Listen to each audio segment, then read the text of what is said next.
तब फिर मैं कक्षा प्रारंभ करूँ। ओम। आइए सब मिलकर के 3 बार ओम उच्चारण करते हैं। ओम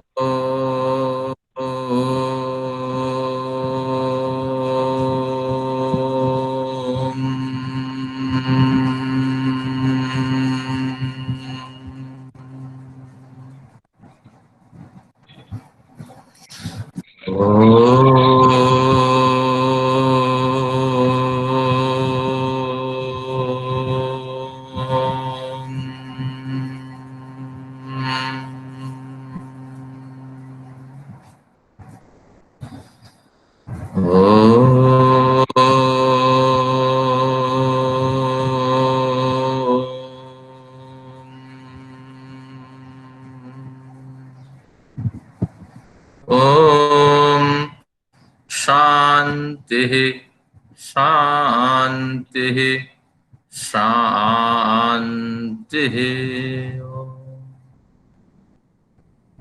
परमपिता का नमन करते हुए मैं आज की इस कक्षा में सभी सज्जनों और माता को अभिवादन करता हूं। बड़ा ही हर्ष का विषय है हमारा यह सांख्य दर्शन सत्र बड़ी ही रोचकता के साथ चलता आ रहा है। तो आज हम सांख्य दर्शन के बढ़िया प्रकरण का अध्ययन करेंगे। आप सभी को प्रथम अध्याय के अध्ययन में हम इस अध्याय में जो सूत्र संख्या 47 है, 47 से 51 तक एक विषय निर्वाचित, इसमें विवेक ज्ञान की उत्कर्षता, बाकी अन्य ज्ञानों की अनुत्कर्षता तो नहीं, सहयोगिता, विवेक ज्ञान की उत्कर्षता, अन्य ज्ञानों की व अन्य सहयोगी साधनों की सहयोगिता पर ही चर्चा करने वाले हैं। पिछली कक्षा में कुछ चर्चा हुई थी, अब उस विषय को आज हम स्पष्ट करते हैं। हमारी जो मैडम जी हैं अनुराधा जी, उनका भी प्रश्न है, अभी उत्तर मिला नहीं कि जब यज्ञों वही श्रेष्ठतमम कर्म हम कहते हैं तो फिर कपिल ने कैसे इसका निराकरण कर दिया। यज्ञ से कहीं महत्वपूर्ण होता है हमारा विवेक ज्ञान, तो इस प्रकरण को हम उठाते हैं। एक बार पुनश्च पिछले प्रकरण पे चलते हैं। सूत्र संख्या 47 पे एक बार दृष्टि दीजिए। नानुश्रविकादपि तत्सिद्धि साध्यत्वेन आवृत्ति योगाद पुरुषार्थत्वम्। नानुश्रविकादपि तत्सिद्धि न अनुश्रविकादपि तत्सिद्धि। तत्सिद्धि तस्य अपवर्गस्य सिद्धि, तस्य मुख्यस्य सिद्धि, तस्य कैवल्यस्य सिद्धि। उस अपवर्ग, मोक्ष या कैवल्य या त्रिविध निवृत्ति या ईश्वर साक्षात्कार भी यहाँ जोड़िए, कुछ भी जोड़ सकते हैं जिससे जीवात्मा की जो सारी संभावनाएं व्यक्त हो जाती हैं, परिप्रकाशित हो जाती हैं, तो उसको हम अपना डेस्टिनेशन मानते हैं, पुरुषार्थ मानते हैं, अत्यंत पुरुषार्थ मानते हैं। तो अनुश्रविक कर्म से उस अंतिम पुरुषार्थ की सिद्धि नहीं हो सकती। अब अनुश्रविक कहे अनुश्रविक कहे तो श्रव भेद को कहते हैं। निरंतर इसका मनन चिंतन होने के लिए हमारे शास्त्रों में उपदेश प्राप्त होता है, इसलिए इसका नाम अनुश्रविक है। उस अनुश्रविक से जिसका संबंध है वो अनुश्रविक है, यानी वैदिक ज्ञान, वैदिक सिद्धांत और वैदिक साहित्य में प्रतिपादित जो भी तथ्य है, वो आप कहिए कर्मकांड कहिए, वो आप कहिए ज्ञान साधना कहिए, ध्यान साधना कहिए, स्तुति प्रार्थना उपासना आदि कहिए, जितने भी कार्य हैं वो सभी आनुश्रविक कर्म कहलाएंगे। तो समस्त आनुश्रविक कर्मों को करते हुए अगर हम प्रयत्न करें कि इन्हीं कर्मों को करते हुए हम पुरुषार्थ, चरम पुरुषार्थ को प्राप्त कर जाते हैं, तो शास्त्रकार कहते हैं न नानुश्रविक में न आनुश्रविक, इस तरह तोड़ देना है। तो अनुश्रविकादपि तत्सिद्धि चेत, अगर आनुश्रविक कर्मों से उस अंतिम अत्यंत पुरुषार्थ की सिद्धि हो जानी है, इस तरह कोई कहे, ये संभव नहीं है। क्यों? साध्यत्वेन, क्योंकि ये आनुश्रविक जितने कर्म हैं, वेदों से संबंधित जितने भी हमारे कर्म कांडीय विधान है, ज्ञान कांडीय विधान है, ध्यान उपासना का विधान है, ये सारे विधान साध्य कोटि में रहने वाले हैं।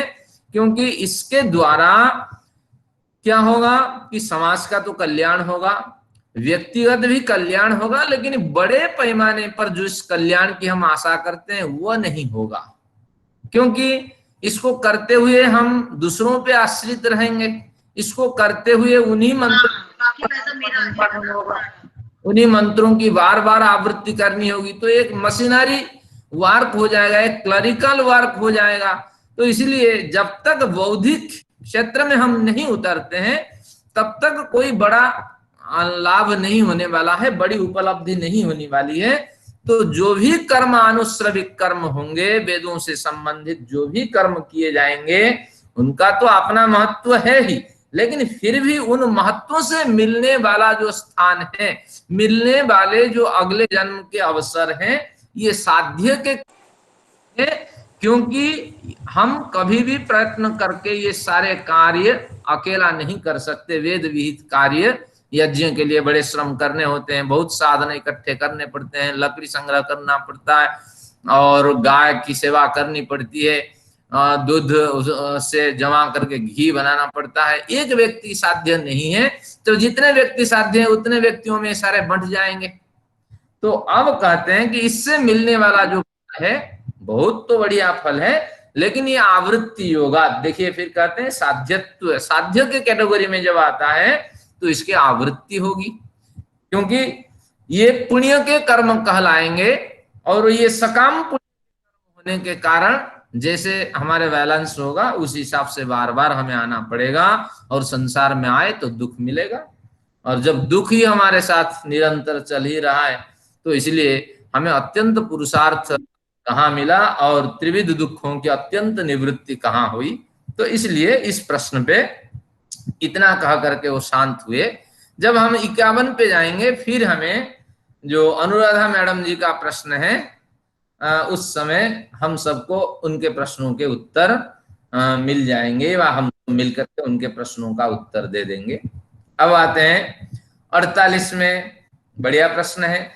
तत्र प्राप्त विवेकस्य अनावृत्ति श्रुति, जिन लोगों ने विवेक प्राप्त कर लिया, तो विवेक की जो पुरुष है, तो प्राप्त विवेकस्य पुरुषस्य, ऐसे पुरुष की अनावृत्ति श्रुति, श्रुति यानी वेदों में ऐसे पुरुषों की अनावृत्ति का कथन हुआ है कि ये पुरुष बार बार जन्म मृत्यु के चक्र में नहीं आएंगे, इनकी आवृत्ति नहीं होगी, यानी आना जाना इनका बंद हो जाएगा, और उन्हीं को ही अत्यंत पुरुष प्राप्ति होगी।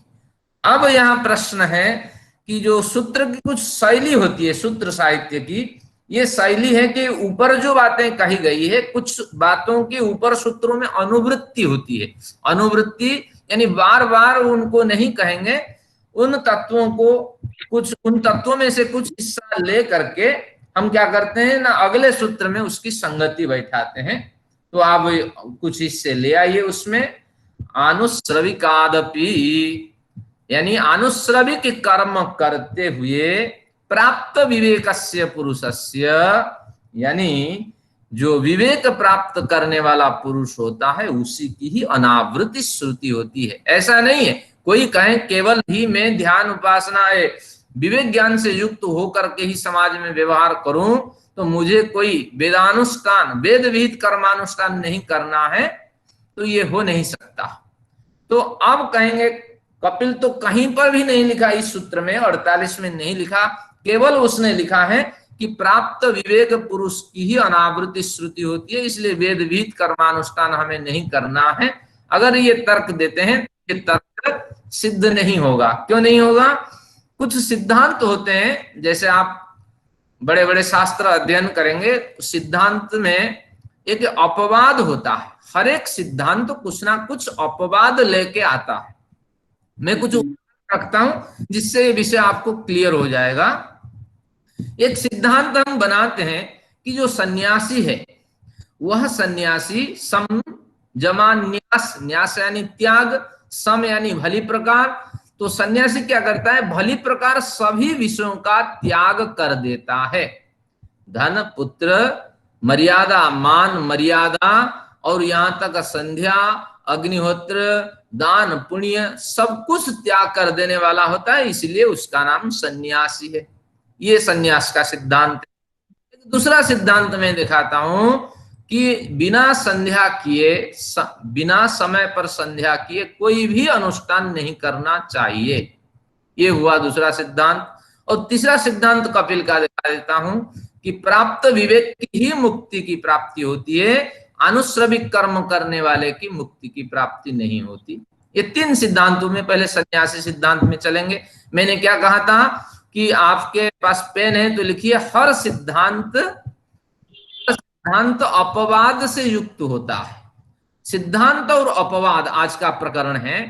तो देखिए, सन्यासी के लिए सब कुछ त्याज्य है, यहां तक कि उसको संध्या वंदन नहीं करना है। आपके लिए मर्यादा है, हम संध्या वंदन करके आए, और उसके लिए क्या, चोटी भी नहीं रखनी है, ये भी त्याज्य है। और वो दंड जो रखता है वो भी उसके लिए ग्राह्य नहीं है, लेकिन वो उससे भी आत्मरक्षा करता है, जिससे पशु डरते हैं और जिसके कारण वो कई कबार आकर के वो 3 दंडों से बंधा हुआ होता है कि टूटने वाला भी नहीं है। तो उससे वो अपना आत्मरक्षा भी करता है प्रयोजन पर, और दूसरों को भय भी बना रहता है, जिसके कारण वो सन्यासी से दूर रहते हैं। तो इस तरह जो सन्यासी जो सब कुछ छोड़ चुका है, उसके लिए ये वेद के कार्य नहीं करना है, संध्या वंदन नहीं करना है, स्वाध्याय आदि नहीं करना है। अगर आप कहेंगे तो ये सिद्धांत गलत है। हर एक सिद्धांत अपवाद के साथ चलता है। तो अपवाद क्या क्या कहा है? गीता में कहता है, यज्ञ दान तपः कर्म पावनानि मनीषिणाम। अगर न करें तो कोई बात नहीं, सन्यासी की परिभाषा के अनुसार न करें, लेकिन यज्ञ दान और तप, तप यानी द्वंद्व सहन, तो ये तीनों कार्य अगर उसके जीवन में चलते हैं तो इन कार्यों से वो पवित्र बना रहता है सन्यासी। तो इसलिए ये न त्याज्यम इति चापरे, ये कर्म तो कभी छोड़ना ही नहीं चाहिए। अगर सन्यासी बन गया, सिद्धांत पे चलता है और अपवाद का ज्ञान नहीं रखता, उसके जीवन में अगर यज्ञ नहीं हो रहा है, यानी यही आनुश्रविक कर्मानुष्ठान नहीं हो रहा है, और दान नहीं हो रहा है, विद्यादि दान नहीं कर रहा है, और यज्ञ दान तप द्वंद्वों के सहन के प्रति अगर वो सहनशील नहीं है, समदम आदि गुणों से युक्त नहीं, तो अपवाद से अपरिचित होने के कारण उसका सिद्धांत बिल्कुल खंडित है। तो उसी तरह दूसरा सिद्धांत दिखाता हूं कि बिना समय पर संध्या किए कोई कार्य नहीं करना चाहिए। आज की व्यस्ततम जिंदगी है, और बिना अग्निहोत्र के कोई कार्य नहीं करना चाहिए, ये सिद्धांत है। लेकिन ये सिद्धांत अपवाद से भी युक्त है। अपवाद क्या है कि कुछ ऐसी परिस्थितियां हैं जहां संभव ही नहीं है, आपके प्रिय व्यक्ति की मृत्यु हो गई, आप संध्या में बैठे, एकाग्रता तो बनेगी नहीं, मंत्र तो आपका स्फुरण होगा ही नहीं। जो आप पढ़िए रामायण में, राम के साथ हुआ, ततस्तु जलशेषेण लक्ष्मणो त्यकरत जपः, इस तरह आता है मंत्र वाले में लिखते हैं, श्लोक आता है कि थोड़ा सा पानी राम ने लिया था, उसी में सीता की संध्या हो गई, उसी में राम की संध्या हो गई, और उसी में लक्ष्मण की संध्या हो गई। कब? जब अयोध्या से वो वन के लिए प्रस्थान किए, बहुत से लोग उनके साथ रहे, और उनको छोड़ के रात में वो लोग भागते रहे, और जाकर के केवट के यहाँ पहुंचे। तो उस दिन तो किस तरह बीत गया, लेकिन उस रात को इतना तनाव इन तीनों को हुआ कि सुबह पानी जो राम लिए थे उस पानी का उपयोग ही नहीं कर पाए, और दूसरे पानी लेने की किसी की कोई आवश्यकता ही नहीं रही, और मन संध्या हो गई। तो उसी तरह जब विदेश आपको जाना होता है, अग्निहोत्र का संकल्प होता है, तो उस समय भी आपको अग्निहोत्र करना संभव नहीं है। अग्निहोत्र के कुछ पांस डिब्बे में डाल करके ले जाना होता है। उस समय तो डिब्बे नहीं होते थे, शास्त्रों में लिखा है कि एक जो बांस की जो कोयलेदार बांस है, जिसमें खोखले बांस है, उसके अंदर भर के और कागज में इसमें उसमें और लकड़ियां लगा करके उसको ले जाना चाहिए बैग में, और उसी से उसकी उपस्थिति से ही आपका अग्निहोत्र हो गया। तो उसी तरह यहाँ देखिए तात्पर्य क्या है कि प्राप्त विवेक की अनावृत्ति श्रुति होती है। जो विवेक प्रकृति पुरुष के विवेक ज्ञान से जो युक्त है उसी की अनावृत्ति श्रुति होती है। इस कथन से ये सिद्धांत बना, और इस सिद्धांत के पीछे अपवाद यह है कि ऊपर जो कहा गया है आनुश्रविक कर्म करता हुआ अगर प्राप्त विवेक कोई साधक है उसी की ही अनावृत्ति श्रुति होगी। तो अनुराधा मैडम जी, आपका जो प्रश्न था थोड़ा सा ही समाधान हुआ, और भी समाधान यहाँ होगा। हमारे सचदेवा साहब बैठे हैं, उनके मन में भी प्रश्न है कि निष्काम कर्म करने वाले की भी यहाँ कोई महत्ता नहीं है, तो हम निष्काम कर्म क्यों का करें। जैसे हमारे सेवक कहते हैं कि भाई गलत काम करें तो भी डांट, अच्छा काम करें तो भी डांट, तो मैं अच्छा काम करूं ही क्यों। तो उसके यहाँ कहा गया कि निष्काम कर्म करने से भी निवृत्ति आवृत्ति होती है और सकाम कर्म करने से ही आवृत्ति है। तो हम कर्म करने से पहले निष्काम सकाम सोचें क्यों। तो अब आएगा प्रकरण उसका, आगे देखते हैं। तो यहाँ आपको जोड़ देना चाहिए, इसको अध्याहार कहते हैं और सिद्धांत में अपवाद होता है। जैसे आप सिद्धांत करेंगे कि जो पढ़ाने वाले सांख्य दर्शन के आचार्य हैं बड़े सदाचारी हैं, ये आपके सिद्धांत हैं, लेकिन अपवाद भी है, कहीं ना कहीं दुराचार भी है। तो इसलिए ये दोनों अगर मान के चलते हैं तो आप शास्त्र के ज्ञाता है। आगे देखिए, प्राप्त विवेकस्य अनावृत्ति श्रुति हो गई। दुखा दुखम जलाभिषेकवन्न जाड्य विमुखः, इसमें बढ़िया बात कही। दुखात दुखम, दुख निवृत्ति के लिए व्यक्ति घबराहट के साथ दुखों को अपना लेता है। दुख निवृत्ति के लिए व्यक्ति जब घबराहट से युक्त हो जाता है, क्योंकि आगे तैयारियां नहीं करता, क्योंकि हे हम दुखम अनागतम की स्थिति में हमें होना चाहिए, बार बार प्रयत्न करना चाहिए। जो दुख हमें अभी आया नहीं है उसी दुख को हम हटा सकते हैं, जो दुख जा चुका है उसको भूल जाइए, जो सामने दुख उपस्थित है उसका मुकाबला करिए। लेकिन हमें जिस दुख से आशंका है और संभावना है उस दुख के लिए अभी तो जान लगा के श्रम करना चाहिए कि वो दुख हट जाए।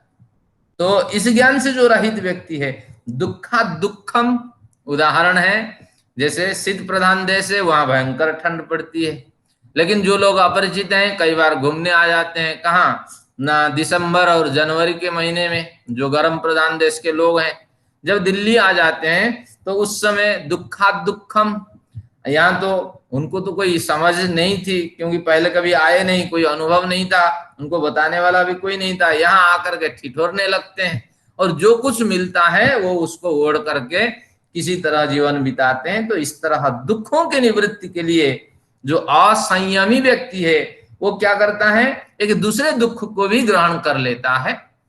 कैसे ना, उदाहरण देते हैं, जलाभिषेकवन्न जाड्य विमुखः, किसी को ठंड लगी और उसकी जब ठंड लगी तो कुछ समझ में नहीं आया, तत्काल उसने क्या किया कि कहा कि जाके नहा लिया जाए, क्योंकि गर्मी जब लगती थी तब नहा लिया जाता था, वही संस्कार उसके मन में है, जाकर के नहा लिया।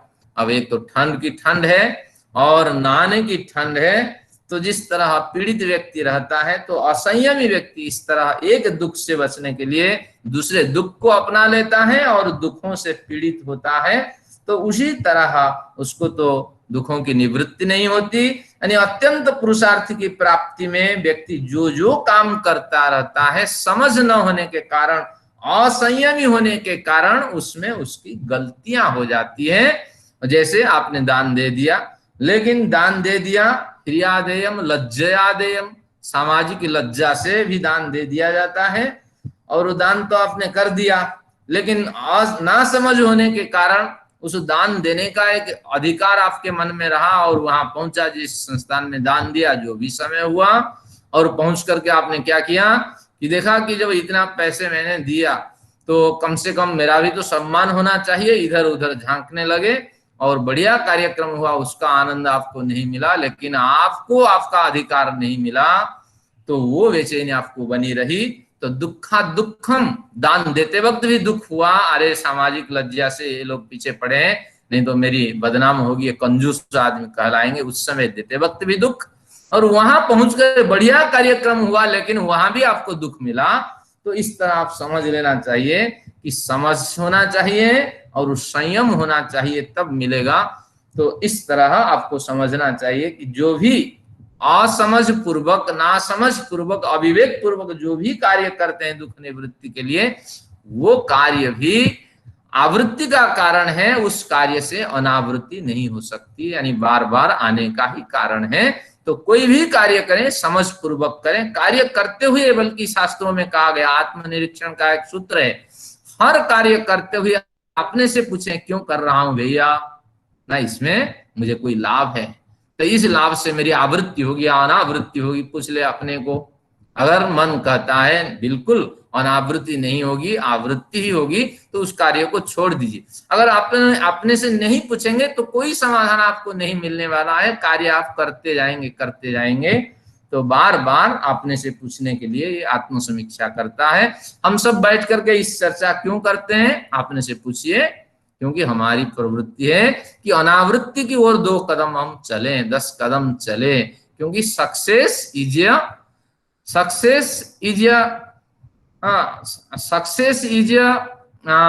Place but not destination. जो सक्सेस है, ये ग्रंथ को पढ़ लेने के बाद जो सफलता हमें मिलेगी, तो ये एक सामान्य सी क्या है, एक जगह है, सामान्य सी स्थान है, सामान्य सी उन्नति है, कोई एक वन टाइप ऑफ डेवलपमेंट है, लेकिन डेस्टिनेशन नहीं है। तो यही हमारा प्रयोजन है, उस अनावृत्ति मार्ग में 10 कदम आगे तो बढ़े। तो यही तात्पर्य है। अब इससे हम एक दूसरा सूत्र निकाल लेंगे। क्या सूत्र निकालेंगे? कि जो भी कार्य करें समझ पूर्वक करें और कर्तव्य भावना से करें। तो अब आया कि अनुश्रविक कर्मकृतस्य, और यहां करें न्यायपूर्ण कार्यकृतस्य। मैंने ग्रुप में एक मैसेज भेजा था कि कपिल का अंतिम संदेश क्या है, कि अनुश्रवी कर्म करने वाले, न्याय पूर्वक या विवेक पूर्वक कार्य करने वाले, या कर्तव्य भावना से कार्य करने वाले की ही अनावृत्ति श्रुति है। वेदों में अनावृत्ति होती है, इस तरह बताया गया है। अब आते हैं और एक सूत्र लेते हैं। 2 सूत्र हमें यहां बताने के बाद तीसरा सूत्र बताते हैं, काम्ये अकाम्येपि साध्यत्वा विशेषात्। 50वां सूत्र एक बार देखिए, काम्ये अकाम्येपि साध्यत्वा विशेषात्। काम्ये कर्मणि, काम्य कर्म में, अकाम्येपि अकाम्य कर्मणि, साध्यत्वा विशेषात्। इन दोनों कर्म में जो भी फल मिलता है वो साध्य के कैटेगरी में आने वाला फल है। यानी काम्य कर्म करने से, काम्य यानी सकाम पुण्य कर्म, उससे भी अब जाकर के फलों को भोगने के लिए फिर वापस आएंगे। और निष्काम कर्म करने पर भी, निष्काम कर्म बड़ी सदाचार, बड़े एकाग्रता और सदाचार के साथ संपन्न होते हैं। तो इसलिए निष्काम कर्म करने पर भी वो भी साध्य के कैटेगरी में रहने वाला है। अब ये प्रसंग को बढ़िया ढंग से हम समझते हैं कि सकाम कर्म में तो साध्य का कैटेगरी है, क्योंकि वहां से जो पुण्य मिलेगा, क्षीणे पुण्य मर्त्य लोकम विशुद्धि, उस पुण्य को भोगने के लिए हमें आना पड़ेगा। निष्काम कर्म को सर्वश्रेष्ठ माना गया है। ये भी कहते हैं निष्काम कर्म सिद्ध नहीं है, साध्य के कैटेगरी में फल देने वाला कर्म है। ये कैसे? उदाहरण आपके सामने है। मैं कई बार जाता हूँ इनके अशोक विहार समाज में। एक बार मुझे सुनने को मिला, हमारे सचदेव साहब जी कुछ रुपए इसके लिए, समाज के लिए दान किए, जो 1 लाख से अधिक है। हमारे यहाँ सरो दीक्षा माता जी है, वो बार बार प्रश्न पूछती है कि कपिल तो कहते हैं कि निष्काम कर्म में भी हमारा साध्यत्व है, पुनरावृत्ति है, और अगर मैं अपने सेविका को, सेवक को समाज कल्याण के लिए कुछ काम करता हूं तो इससे मेरी आवृत्ति होगी या अनावृत्ति होगी। बजाज साहब है, सारे पैसे लुटा देते हैं, वो कहते हैं 10 तारीख तक मेरे पास पैसे नहीं होते हैं, भाभी से मुझे मांग करके लेना पड़ता, क्योंकि भाभी को पहले 10,000 वो दे देते हैं, सारी पेंशन जो आती है वो लगा देते हैं समाज सेवा। तो इस तरह आप भी अपने क्षेत्र में समाज सेवा करते हैं। और यहाँ तो मुझे सरोज मैडम जी का धन्यवाद करना चाहिए, ऐसी विदुषी है, ये विलक्षण विदुषी है। अपने जेवर भी इन्होंने, क्योंकि बच्चे पाल गए, इनको इस जेवर की कोई ये नहीं, आवश्यकता नहीं है, इसको पाल बेच करके समाज के कामों में इन्होंने लगा दिया। तो इससे अनुमान लगाइए, हमारे बीच में जो हम साधु वर्ग यहाँ बैठे हुए हैं, बड़े साधक हैं, लेकिन शास्त्र क्या कहता है कि अगर सचदेवा साहब 1.5 लाख 2 लाख अगर समाज को देते हैं, तो क्यों देते हैं? सचदेवा साहब के पूर्व जन्म के कर्म ही ऐसे हैं, वो देते हैं। अगर सचदेवा साहब पूर्व जन्म में कर्म नहीं करते, हमारी स्थिति में होते, सड़क में घूमने वाले जो व्यक्ति होते हैं उनकी स्थिति में होते, क्या दान कर पाते? हे सामर्थ्य तभी देते हैं। इसमें विशेषता क्या है, एक बार सोचिए इसको। अगर जैसे अलका मैडम जी वहां बैठी हुई है, उन्होंने संस्थान के लिए भी कुछ दान दिए, बड़े कार्यक्रम इस तरह हो, वो चाहते हैं कि संस्कृत के प्रचार प्रसार के लिए दान दिया जाए। अगर आपके पास पैसा है तो पूर्व जन्म के कर्म सुकृत आपको मिल रहा, उसी सुकृत को तो आपने लुटाया, उसी सुकृत को तो आपने दिया, तो उस सुकृत के बल पे और अधिक सुकृत मिलेगा। लेकिन मुक्ति की आशा ना करें, क्योंकि सामर्थ्य है तभी तो आप देते हैं। अगर सामर्थ्य नहीं होता तो आप देने के बारे में सोचते ही नहीं है। तो उसी तरह ये कहते हैं कि देना लेना ये सामर्थ्य पर भी निर्भर करता है। बहुतों के पास है, वो देते नहीं है, वो अविद्या से प्रेरित है। लेकिन जो विद्या से भी प्रेरित है, वो सामर्थ्य होने पर ही देते हैं, ये भावना रखें। अगर अहम भाव आ जाए कि मैं निष्काम कर्म करता हूं, न्यूनतम साधन के साथ जीता हूं, सारा जो धन अर्थ है समाज कल्याण के लिए लगाता हूं, तो इस पे ये चोट करते हैं, नहीं नहीं ये बिल्कुल गलत है, क्योंकि आपके पास है और आपके पास देने की संभावना है तभी आप देते हैं। तो इससे मिलने वाला फल इससे बेहतर होगा, मुक्ति नहीं होगी। क्योंकि वैयक्तिक अगर विकास नहीं होगा तो ये सारे कर्म आपके निष्फल सिद्ध होंगे। क्योंकि इस तरह देते देते देते देते अभिमान भी आएगा, फिर आपको पद का ऑफर आएगा, उसका भी आप उपयोग करेंगे, जो दिया वही खाएंगे। अगर आप समाज में दान दिया तो समाज में पहुंच करके उसके भोग भी ग्रहण करेंगे, और जो दान दिया उसका हम ग्रहण नहीं करते। एक प्रथा हमारे भारतीय परंपरा में है, बेटी को जब दे दिया जाता है दूसरे घर में बेटी को, तो उसके घर में जल भी नहीं ग्रहण करते हैं। तो तात्पर्य ये हुआ कि वो दान हुआ, दान में जो वस्तु दी गई है उसका सेवन नहीं किया जाता है, लेकिन उसका एक हर सिद्धांत अपवाद से युक्त होता है। आज से इसको नोट करिए। जैसे लोग क्या करते हैं, बेटी के घर में जाते हैं, लेकिन कहाँ जाएंगे, बेटी तो दूर में शादी ब्याह कर रखी है, तो इसीलिए वहां जा करके जितना आप उपयोग करते हैं उसका कैलकुलेशन करिए, और जो आपने खर्च किया है उससे थोड़ा अतिरिक्त दान करके आइए। तो ये आपका माना जाएगा कि सिद्धांत में अपवाद है, बेटी के घर में आपने ग्रहण नहीं किया, बेटी का अन्न ग्रहण नहीं किया, उसका स्वत्व ग्रहण नहीं किया, ये तात्पर्य है। लेकिन ऐसा नहीं है कि इस कट्टरता के साथ जिए और हजारों किलोमीटर जाएं और पानी लेके जाएं और खाना लेके जाएं, ये नहीं है। तो हर सिद्धांत अपवाद मांगता है, और अपवाद के कारण सिद्धांति परिपुष्ट होता है। तो इसलिए ये कहा कि काम्य कर्म तो आवृत्ति कराने वाला है, और काम्य कर्म भी आवृत्ति, और काम्य यानी निष्काम कर्म भी आवृत्ति कराने वाला है, दोनों साध्य के स्थिति में है। इसलिए हम चाहते हैं कि निष्काम से ऊपर अगर कोई सिद्धि है, कोई सफलता है, तो उसको हम प्राप्त करें, क्योंकि निष्काम बार आना होगा। किन्हीं को कुछ पूछना है? चलिए अब देखते हैं। अब कहते हैं सिद्धांत जल्दी ही बता दें। अगर बजाज साहब होते तो वो कहते हैं मुझे जल्दी सिद्धांत बता दें, क्योंकि मैं इन शास्त्रीय समीक्षा में घुसना नहीं चाहता, तो सिद्धांत बताते हैं। ये सूत्र तो आपको याद रखना ही है। निज मुक्तस्य बंधा ध्वंस मात्रम परम न समानत्वम। अब यहाँ समाधान करते हैं, इस प्रकरण को समाप्त भी करते हैं। निज मुक्तस्य, निज मुक्तस्य के ऊपर एरो लगा करके लिख दीजिए, नीचे अंडरलाइन ऊपर एरो। इस शब्द का अर्थ है अपने मुक्त स्वरूप के, अपने निज यानी अपने, मुक्तस्य मुक्त स्वरूप के, क्योंकि पहले हम पढ़ चुके हैं हम नित्य शुद्ध बुद्ध मुक्त स्वरूप वाले।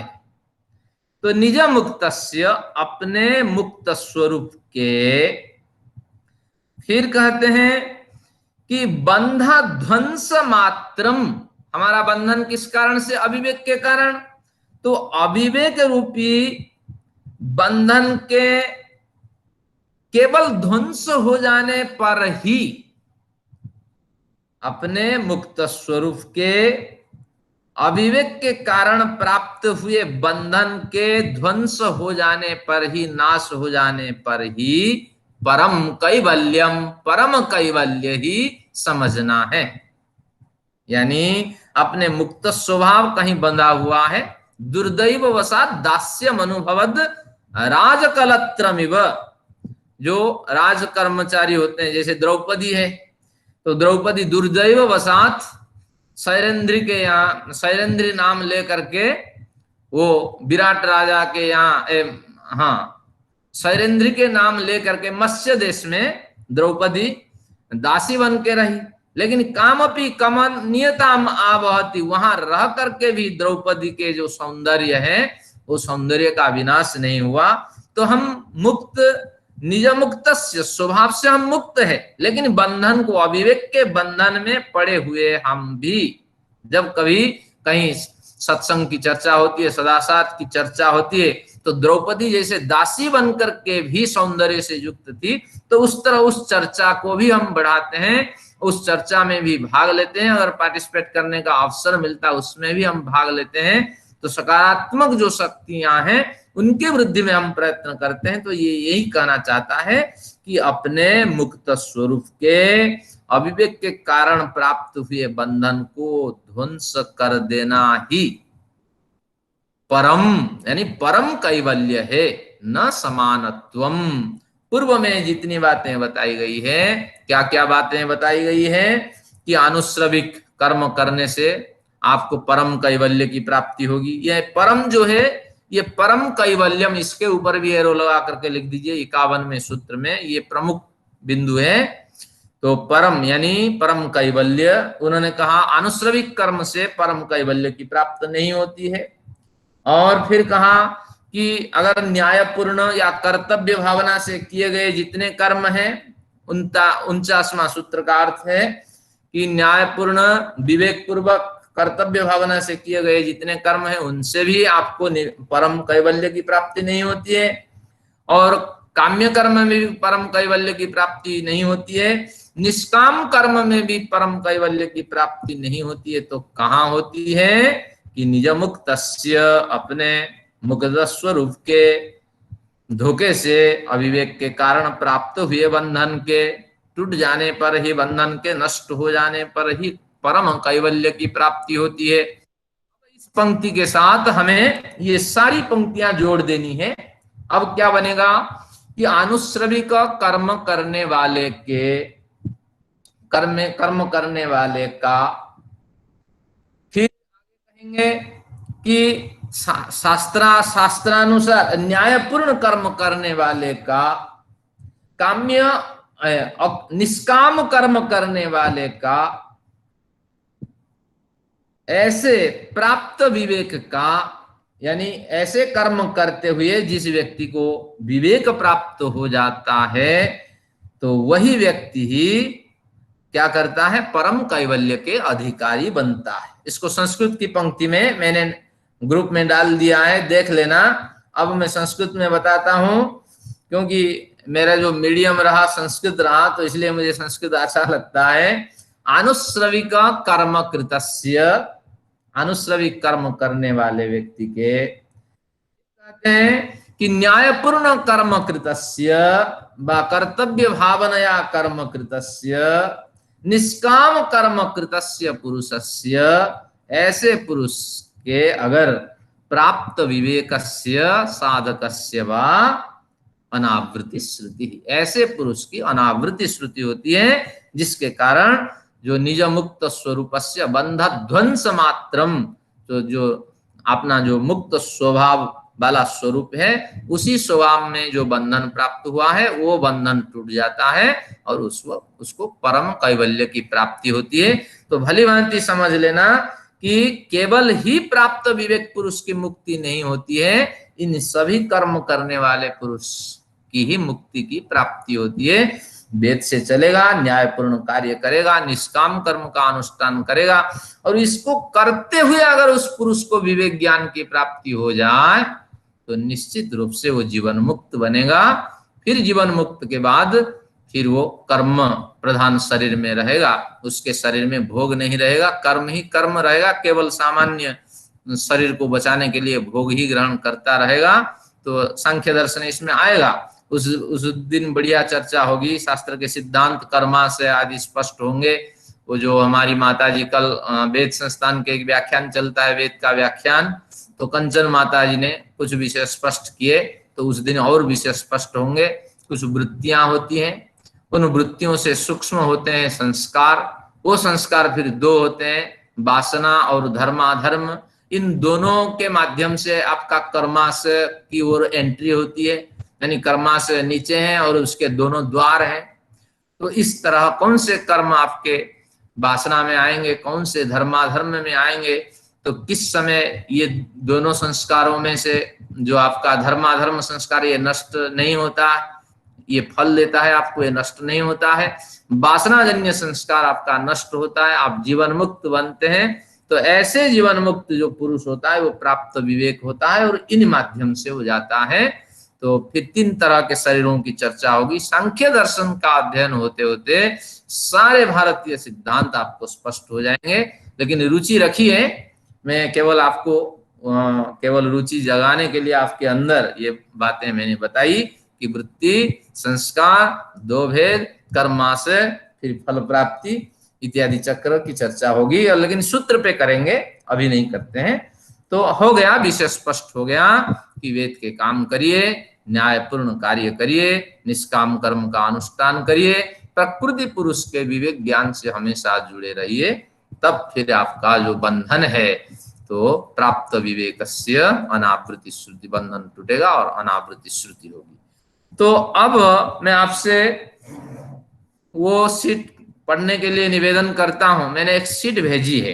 अभी तक हमने जीवात्मा के बारे में बहुत कुछ अध्ययन किया और जो अध्ययन किया कुछ तो टिप्पणियों से स्पष्ट हुई और कुछ जो है टिप्पणियों से भी स्पष्ट नहीं हुए। मैंने कुछ बताया, मन में विचार उठता है कि जो हमने पढ़े वास्तविक विद्वानों ने भी इसको माना है या केवल आप जो कहते हैं वो अपने विचार हैं या कुछ थोड़े बहुत विद्वानों के विचार हैं।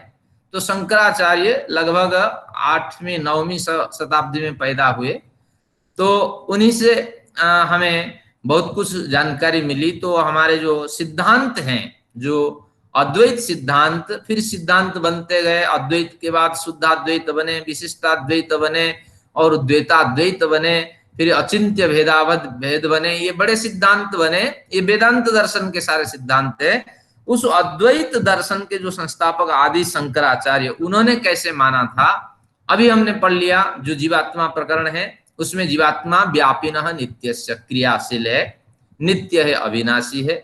फिर पढ़ा वो नित्य है, अविनाशी है, शुद्ध है, शुद्ध से मतलब अवस्थादि देह धर्मों से रहित है, बुद्ध है, बुद्ध यानी चेतन है, और मुक्त यानी प्रकृति के 3 गुणों से रहित है। ये जीवात्मा पढ़ लिया।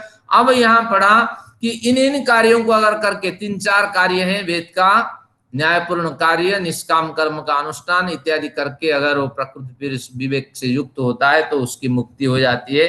तो उस जीवात्मा के बारे में अब अध्ययन करते हैं ताकि दूसरों के प्रमाणों से हमें बढ़िया समझ में आता है। तो ये प्रकरण जिनके पास मोबाइल है वो उसको देखें, या जो फोटो कॉपी निकाल लिए हैं उसको देखिए। मैं पढ़ता हूं और इसमें विषय को स्पष्ट करता हूं क्योंकि ये प्रासंगिक विषय है, इससे हमारी रुचि बनी रहेगी कि प्रकृति पुरुष के विवेक को प्रमुख माना है, इन सबको गौण माना है, और ये सहयोगी होते हैं प्रकृति पुरुष के विवेक को बढ़ाने के लिए। इसको पढ़ने का उद्देश्य प्रकृति पुरुष के विवेक हमारे हृदय में दृढ़ हो जाए, और जो शास्त्रकार कहते हैं स्थूणा विखनन न्याय से, तो उस हिसाब से दृढ़ हो जाए। देखिए शंकर क्या मानते थे, आदि शंकराचार्य जो हमारे सिद्धांतों के प्रस्तोता। देखिए सूत्र कहता है मनोबुद्धि अहंकार चित्तानि नाहम न च श्रोत्र जिह्वे न च घ्राण नेत्रे न च व्योम भूमिर्न तेजो न वायुः चिदानंद रूपः शिवोहम शिवोहम। शंकर की शब्दावली है, हमने कोई बदलाव नहीं की संस्कृत शब्दावली में, लेकिन अर्थ में जो चिदानंद रूप हुआ, चित आनंद स्वरूप में हूं जो कहा, जीव आनंद स्वरूप नहीं है, तो इसलिए वहां मैंने थोड़ा बदलाया। देखिए अर्थ में मैंने क्या किया, मैं तो शुद्ध चेतन हूं, चित से चेतन अर्थ लिया, आनंद में मैंने बदल दिया स्वरूप जैसा हूं, और कहीं कोई नहीं बदलाया। और शिवोहम को मैंने बदल दिया अनादि अनंत शिव हूं। लेकिन जिस शिव के अर्थ में वो परमेश्वर को ही कल्याणकारी परम पिता के अर्थ में वो जीव को कहते हैं, उनके सिद्धांत के हिसाब से जीव तो परमेश्वर का अंश है, वो अर्थ नहीं लिया, लेकिन हमारे साधना में ये बड़ा सहायक सिद्ध होने वाला है। तो इस तरह मैंने अर्थ बदलाया। एक बार अर्थ देखते हैं। मैं न मन हूं, न बुद्धि, न अहंकार, न ही चित्त हूं, मैं न कान हूं, न जीव हूं, न नासिका हूं, न ही नेत्र हूं, न आकाश धरती अग्नि और वायु हूं, मैं तो शुद्ध चेतना हूं और आनंद स्वरूप जैसा। इसमें आपको ध्यान बार बार लगाना पड़ेगा। जब कोयला अग्नि में तप जाता है तो उस समय अग्नि जैसा रूप उसका बन जाता है, कालापन खत्म हो जाता है। तो उस समय की जो अनुभूति होती है ईश्वर साक्षात्कार समय की, तो अनुभूति यही व्यक्त हो रही है, इस तरह समझना। शंकर के अभिप्राय को हम भूल जाते हैं। तो मैं आनंद स्वरूप जैसा अनुभव कर रहा हूं, जैसा लगाने से भिन्नता, जीवात्मा परमेश्वर गत भिन्नता यहाँ ध्वनित होती है। और मैं अनादि अनंत शिव हूं, कल्याणकारी स्वरूप से युक्त हूं। मैं भी अपना कल्याण चाहता हूं, परमेश्वर समाज का कल्याण भी मैं चाहता हूं। तो इस तरह अभिप्राय शिव का हमने लिया। तो यहाँ स्पष्ट कहा कि ये मन बुद्धि चित्त अहंकार पृथ्वी जल तेज वायु आकाश से मैं कोई भिन्न तथ्य हूं। तो यही प्रकृति पुरुष का विवेक ज्ञान होना चाहिए। प्रकृति जड़ है, मैं चेतन हूं, इसको जगाने के लिए ये प्रयास है। देखिए अगला सूत्र क्या कहता है। अब हमें न च प्राण संज्ञो न वै पंच वायु न वा सप्त धातुर न वा पंच कोश न बागपाणि पादौ न चोपस्थपायु चिदानंद रूपः शिवोहम शिवोहम। मैं प्राण भी नहीं हूं, न ही मैं पंच वायु हूं। यहाँ जीवात्मा का कथन है कि जीवात्मा सात्विक अहंकार से युक्त होकर के स्वयं ही बुद्धि के सात्विक अंश से युक्त होकर के स्वयं का ही वह आकलन करता है। तो मैं प्राण नहीं हूं, मैं पांच वायु नहीं हूं, मैं सात धातु नहीं हूं, न ही मैं पांच कोश हूं, मैं वाणी हाथ पैर, और न ही मैं उत्सर्जन की इंद्रियां हूं, मलमूत्र आदि उत्सर्जन करने वाली इंद्रियां हूं। मैं तो शुद्ध चेतना हूं और आनंद स्वरूप जैसा हूं, अनादि अनंत शिव हूं। तो जो हम कहते हैं जीवात्मा के बारे में, इसका यहाँ वर्णन है। अब मैं इसको कहीं आवाज आ रही है। अब मैं इसको अंतिम पंक्ति में ले जाता हूं। अंतिम में हमें अपना सिद्धांत मिल जाएगा। मेरे अंतिम यानी जो बीच वाला पृष्ठ है उसको 6ठा नंबर जो है वो देखिए क्या कहता है। अहम निर्विकल्पो निराकार रूपो विभुत्वाच्च सर्वत्र सर्वेन्द्रियाणां न सा संगतम नैव मुगतिर्न मेयः चिदानंद रूपः शिवोहम शिवोहम। अहम निर्विकल्पः, मेरा कोई विकल्प नहीं है। अगर आप कहेंगे बहुत पदार्थों से मिलकर बना है, तो मेरा कोई विकल्प भी आपको नहीं मिलने वाला है संसार में। मैं एक अकेला हूं, हर जीवात्मा एक अकेला है। तो इस तरह और निराकार हूं, और मैं आकार से रहित हूं। आगे कहते हैं विभुत्वाच्च सर्वत्र, मैं चैतन्य रूप से सब जगह व्याप्त हूं। फिर कहते हैं सर्वेंद्रियाणम, सभी इंद्रिय में भी मैं हूं, क्योंकि इंद्रियां जीवात्मा की शक्ति से सक्रिय बनी रहती हैं। तो इस तरह गौण दृष्टि से मैं इंद्रियों में भी प्रविष्ट हूं। फिर कहते हैं नचा संगतम, अर्थात न मुझ में आसक्ति है, तो इसलिए मैं असंग हूं। मैं मुझ में आसक्ति है, मैं किससे चिपटा हुआ हूं, लिपटा हुआ हूं, ये नहीं। लेकिन अंतःकरण में मैं चिपका हुआ हूं, अंतःकरण मुझे चिपका रखा है। मैं चिपकना नहीं चाहता, मैं तो चाहता हूं कि अकेला बन जाऊं और केवल बन के कैवल्य प्राप्त करूं, लेकिन हो नहीं पाता। तो न चा संगतम नैव गतिर्न न मोहम, न मैं किसी चीज से मुक्त, न ही मैं किसी चीज से मुक्त हूं। न गतिर्न न मोहम, आप कहेंगे कि ये किसी चीज से मुक्त है, यानी जीवात्मा हर स्थान में जा सकती है, जा सकता है, क्योंकि जीवात्मा सर्वव्यापी है, तो हर स्थान में जाने की शक्ति रखता है। आप नहीं कहेंगे कि ये जा नहीं सकता, ऐसा नहीं, क्योंकि परमेश्वर की गोद में भी वो चला जाता है। तो इस तरह जीवात्मा किसी भी पदार्थ से मुक्त नहीं है, यानी सब पदार्थों में पहुंचने की शक्ति रखने वाला है। फिर आगे कहते हैं न मुगते न मेय, मेय को नापतोल को मेय कहते हैं। मेरा कोई नापतोल नहीं हो सकता, मेरे डायमेंशन आप निकाल नहीं सकते, हाइट मेरे वाइड लेंथ कुछ भी नहीं निकाल सकते, ना फ्रीक्वेंसी निकाल सकते हैं, ना मेरा मास भी आप निकाल सकते हैं, तोल भी नहीं सकते। मैं तो निराकार हूं, क्या आप करोगे। और ऐसा निराकार हूं कि अभौतिक तत्व हूं, तो क्या हूं ना, मैं तो शुद्ध चेतना हूं और आनंद स्वरूप जैसा मैं अपने को अनुभव करता हूं, अनादि अनंत शिव हूं। अब इसको पढ़ लेने के बाद अगला देखिए, जो पृष्ठ अगली जो पृष्ठ है उसमें कहा कि मैं क्या हूं। यहाँ सांख्य दर्शन के हिसाब से जो हमने पढ़े, केवल सूत्र का अध्ययन करते हैं, असंगोयम पुरुषः। ये पंक्ति बल्कि प्रिंट निकाल करके अपनी कॉपी में चिपकाइए। मैं असंग पुरुष हूं, हमेशा देहादि परिणाम धर्मों से रहित हूं, प्रकृति के 3 गुणों से रहित हूं, और किसी भौतिक पदार्थों के संघात से मैं रहित हूं। और मैं क्या हूं, नित्य शुद्ध मुक्त स्वभाव वाले चेतन जीवात्मा हूं। मेरा बंधन अविवेक के कारण है, और जब अब विवेक ज्ञान हो जाता है वो बंधन छूट जाता है। और ये आज की पंक्तियां याद रखनी है। अभी तक जो हमने पढ़ा कि निज मुक्तस्य, स्वभाव से जो मुक्त है, तो उसका ये बंधन जिस समय ध्वंस हो जाता है, उस स्वभाव में जो संभावनाएं हैं, सारी संभावनाओं के साथ वो परम कैवल्य को प्राप्त करता है। तो अंतिम पंक्ति देखिए, प्रकृति और पुरुष का विवेक ज्ञान अपवर्ग के लिए सर्वोत्तम साधन है। लेकिन कोई सर्वोच्च शिखर पे चढ़ता है, लेकिन सहयोगी कारण अनेक होते हैं। हर सिद्धांत अपवाद से युक्त होता है, तो अपवाद के रूप में इस सिद्धांत के हम अनुश्रविक ज्ञान लेंगे, कर्तव्य कर्म लेंगे, निष्काम कर्म लेंगे। तो ऐसे प्राप्त विवेकस्य अनावृति श्रुति, ऐसे पुरुष की अनावृति श्रुति होगी। केवल ये सांख्य दर्शन के ये 25 सिद्धांत जान लेने से अगर मुक्ति हो गई होती, तो जो पढ़ने वाले हैं उनकी भी मुक्ति हो गई होती, हमारी भी हो गई होती। हम भी जब पढ़ते थे 25 सिद्धांत को तो जान लिए, पूछते थे गुरु जी से हमारी मुक्ति क्यों नहीं होती, तो जब गुरु जी कहते थे रुक जाओ बेटा, जब समय आएगा हम बता देंगे। तो आज आपको क्लियर हो गया। और अनीता जो हमारे मैडम जी, अनुराधा जी, उनका प्रश्न भी समाधान हो गया। अब आते हैं एक नया प्रकरण है।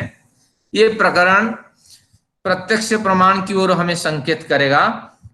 आज प्रत्यक्ष प्रमाण भी हम अध्ययन करते हैं। अब देखते हैं, अब सूत्र 52 लेते हैं। ये जो प्रकरण है, त्रिविध प्रमाणों की समीक्षा, जिनके पास पेन है बिंदु लिख सकते हैं। त्रिविध प्रमाणों की समीक्षा,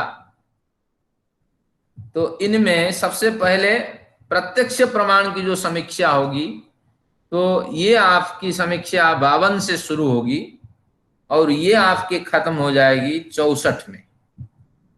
52 से 64 तक ये प्रकरण चलेगा, प्रत्यक्ष प्रमाण का अध्ययन। तो फिर अनुमान का अध्ययन होगा, फिर शब्द प्रमाण का अध्ययन होगा। तो कक्षा महत्वपूर्ण है, इसका लाभ लीजिए। द्वयोरेकतरस्य वाप्यसन्निकृष्टार्थ परिच्छित्ति प्रमाण साधकतमं यत्त्रिविधं प्रमाणम। तो कहता है कि प्रमाणम त्रिविधम, 3 प्रकार के प्रमाण होते हैं। तो जो 3 प्रकार के प्रमाण होते हैं, ये प्रमाण प्रमा के साथ युक्त होते हैं, प्रमेय के साथ भी युक्त होते हैं। तो जिनके पास पेन है वो कुछ पूर्व प्रकरण लिख लें, जिससे इस विषय को समझने में सुविधा होगी। सबसे पहले लिखिए प्रमेय। हमें प्रमेय को जानना चाहिए। प्रमेय प्रमात्म योग्यम, जिसके बारे में भली भांति हमें जानना चाहिए, उसका नाम है प्रमेय। दूसरा बिंदु है प्रमा। प्रमा का मतलब ज्ञान। तो फिर तीसरा बिंदु है प्रमाकरणम प्रमाणम, जिस ज्ञान से हम इस निष्कर्ष पे पहुंचते हैं कि इस ज्ञान से इसका अर्थ यह हो सकता है, तो उसका नाम प्रमाण है। तो प्रमेय, प्रमा, प्रमाकरणम प्रमाणम, ये प्रमाण की परिभाषा है। तो प्रमेय यानी आध्यात्मिक विषय में, आध्यात्मिक जगत में, भौतिक जगत में तो आप बहुत कुछ जान सकते हैं, ये भौतिक के विषय में कुछ नहीं कहेंगे, लेकिन आध्यात्मिक जगत विषय में 12 चीजें हमें जाननी चाहिए। प्रमेय ये यहां नहीं खोला गया, लेकिन ये न्याय दर्शन में भली भांति खोल दिया गया।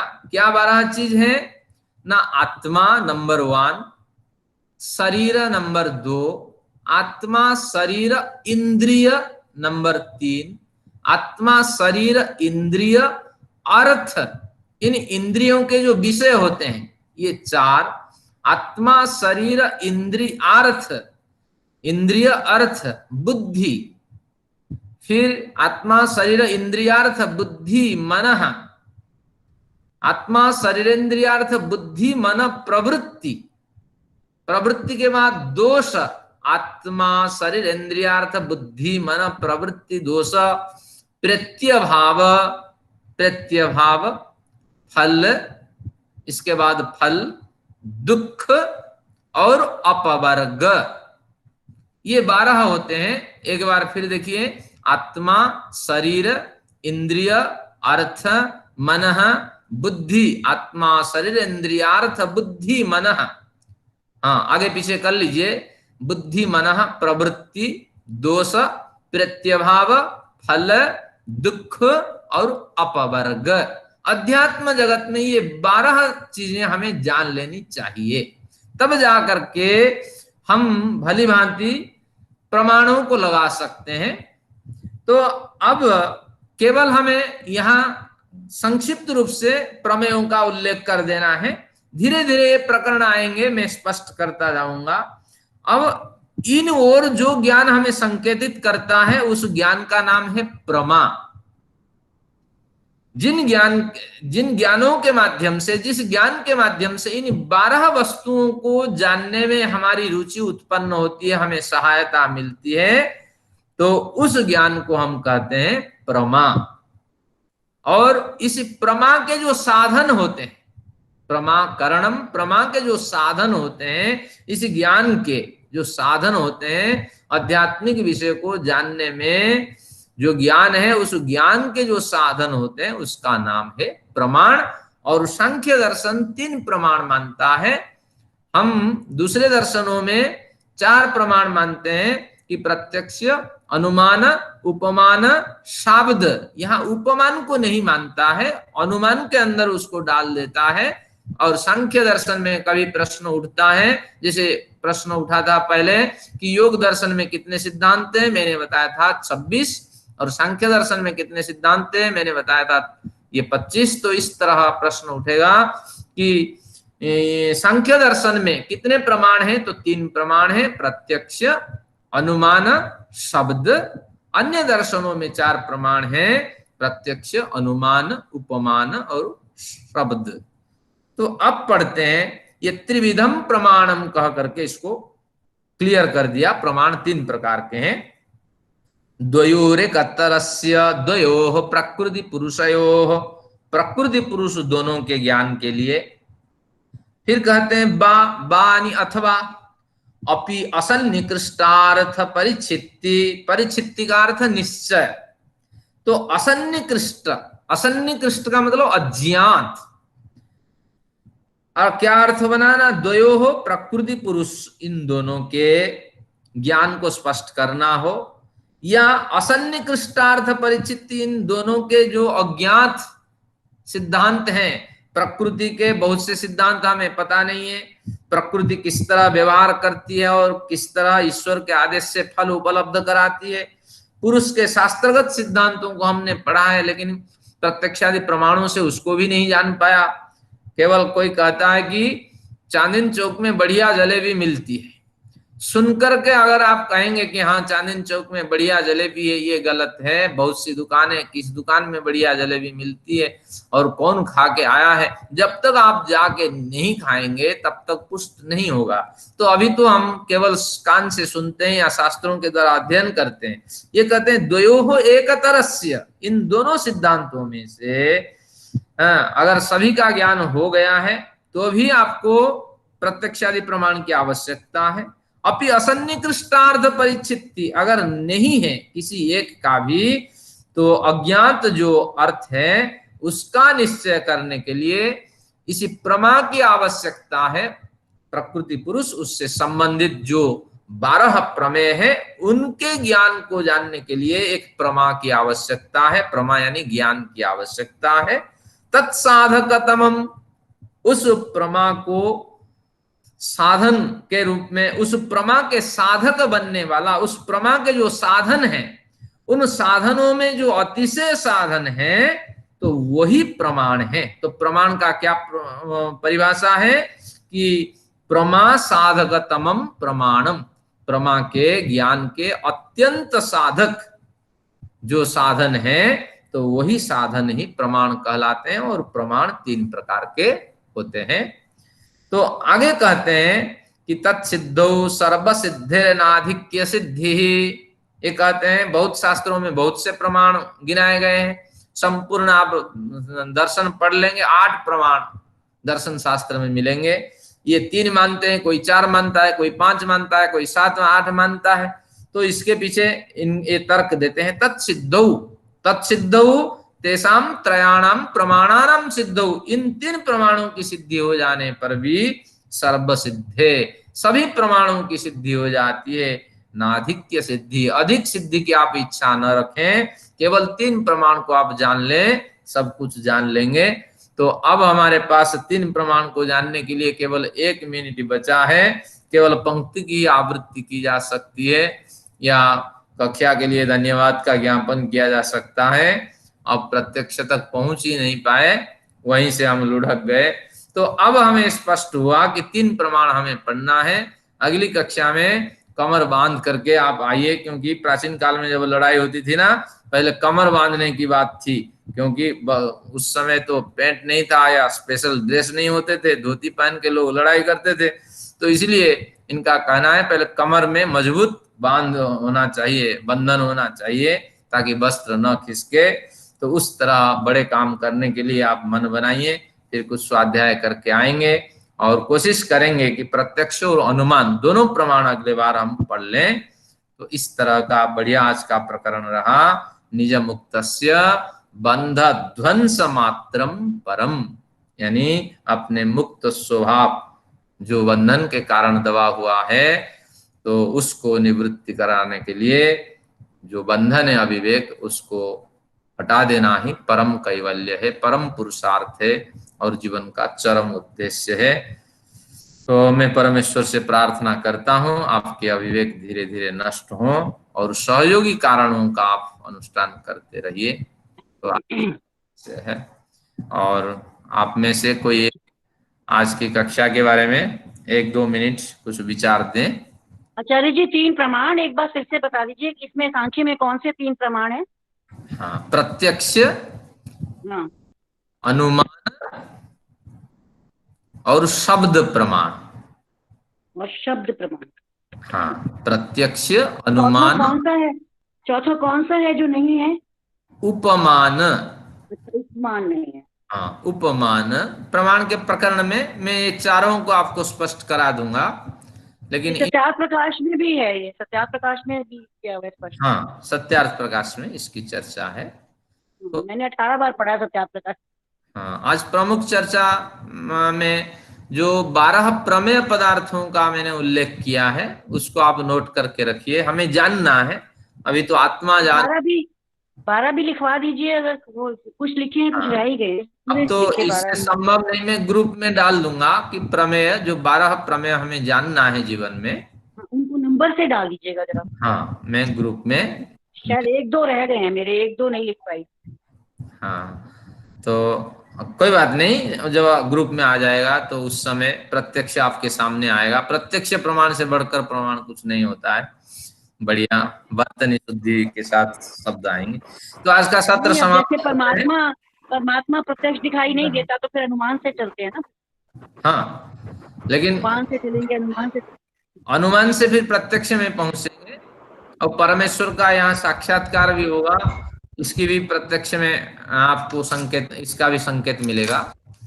तो इस तरह थोड़ा हम धीरज बना के, जो होमवर्क आज बहुत कुछ सूत्र पढ़ लिए तो उसका अभ्यास करिए और इस तरह कक्षा में उपस्थिति आपकी बनती रहे। तो आइए शांति पाठ करते हैं। नंबर कम होता जा रहा है, संख्या कम हो रही है। हाँ, लोगों की व्यस्तता है और जीवन शैली अलग अलग है। कोई बात नहीं, जब जिन जिन की कक्षा मिस होती है वो वीडियो रिकॉर्डिंग से उसका आनंद लें। आइए कक्षा समाप्त करते हैं, और जो भी प्रश्न हो आप ग्रुप में। आवाज बहुत हाँ, आवाज कटती रही आज।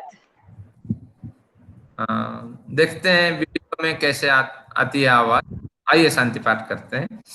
ओम देव शांतिरंतरिक्षम शांति पृथिवी शांतिरापः शांतिरोषधयः शांतिः वनस्पतयः शांतिर्विश्वे देवाः शांतिर्ब्रह्म शांतिः सर्वं शांतिः शांतिरेव शांतिः सामा शांतिरेधि। ओम शांतिः शांतिः शांतिः। ओम। वैदिक अभिवादन आप सभी लोगों को सब धन्यवाद। स्वस्थ